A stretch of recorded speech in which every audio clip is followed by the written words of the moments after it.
Chapter 24. As George flew through space, he had just managed to hold on to Eric's hand. Eric hauled him into the rock, sitting down beside him. Behind them, the doorway back into Eric's library. It vanished. "George, are you crazy? If I hadn't caught you, you would have been lost in space forever," said Eric, sounding furious all over again. "But," said George, "silence. I'm sending you back now." "No," shouted George. "Listen to me. This is really important." "What is it?" said Eric, suddenly aware that something was actually wrong in George's voice. "What is it, George? You have to come back with me," said George. "I'm really sorry. It's all my fault, but I told my teacher from school about Cosmos. I told Dr. Grieper, and then he sent you the letter about the planet." Before Eric could say anything, George went on. "And this morning he asked me if you had disappeared. He did. It's true. It's a trick, Eric. He's out to get you." "Grieper Reaper, I see. So the letter is from Graham. He found me again." "Graham?" asked George. "Yes, Graham Reaper. We used to call him Grim." "You know him?" said George. "Yes, I do. A long time ago we used to work together, and we had an argument that led to an awful accident. Grieper got very badly burned, and after that he went off on his own. We stopped him being a member of the Order in the end because we were so worried about what he might do. But do you know what he sent me in that letter?"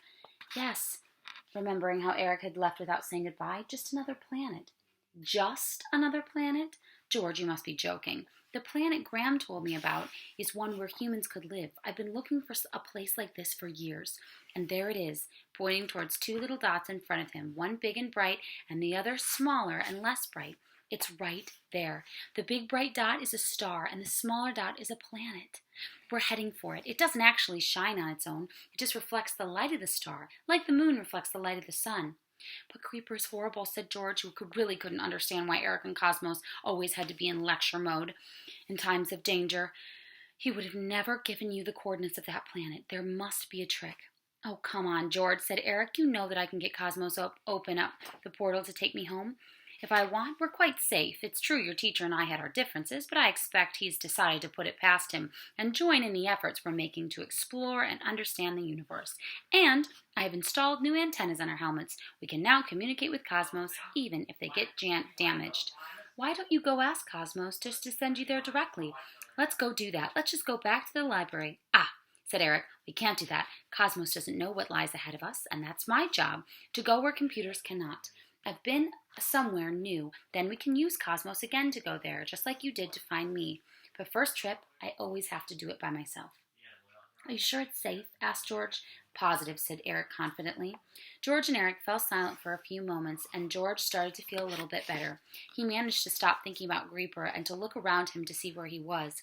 In all his eagerness to warn Eric, he had quite forgotten he was on a rock in outer space. To be fair, everything around him seemed calm. They could clearly see in all directions, and the star with the planet was growing bigger and bigger as the rock approached. In my mind right now, I'm thinking about what I know about the character traits of Dr. Grieper and what I know about George and Eric. And I'm thinking right now that probably Eric has a little too much trust in Dr. Grieper. What do you think? We'll have to see. I have a feeling that something is about to go really wrong because based on what we know on Dr. Grieper, I have never seen Dr. Grieper do anything nice or do anything that's not in his own self-interest, isn't benefiting himself. So let's see, is he really being nice or is he trying to push his own agenda, which means do something for himself? But then something started to go wrong with the path of the rock. Just as George's comet had changed direction when it flew past the giant planets, and their rock seemed to be switching course, but this time there wasn't any planets around them, and the rock was now heading in a different direction, away from the distant planet Eric so much wanted to see. "What's going on?" George asked Eric. "I'm not sure. Look around and let me know if you see any place in the sky where there's no star. And Cosmos, open the portal just in case." Cosmos didn't seem to have heard Eric's request, since no portal was nearby.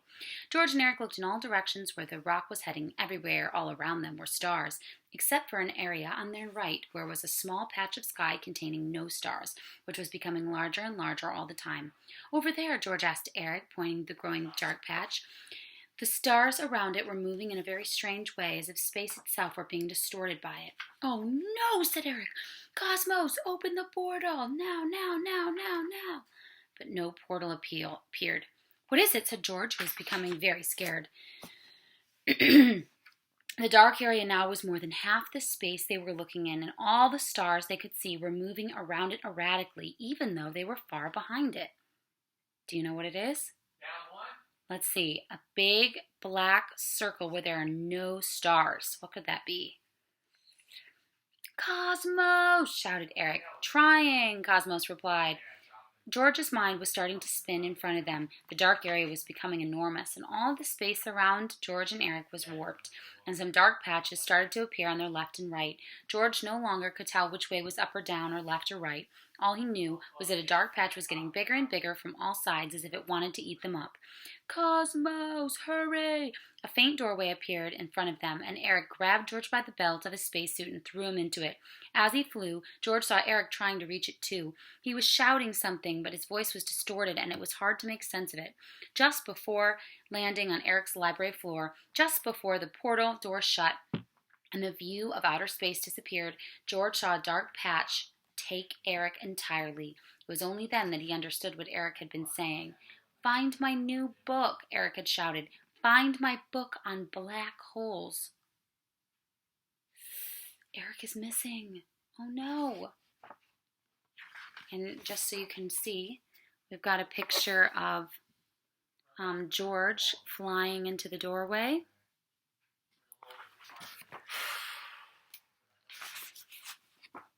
Getting intense.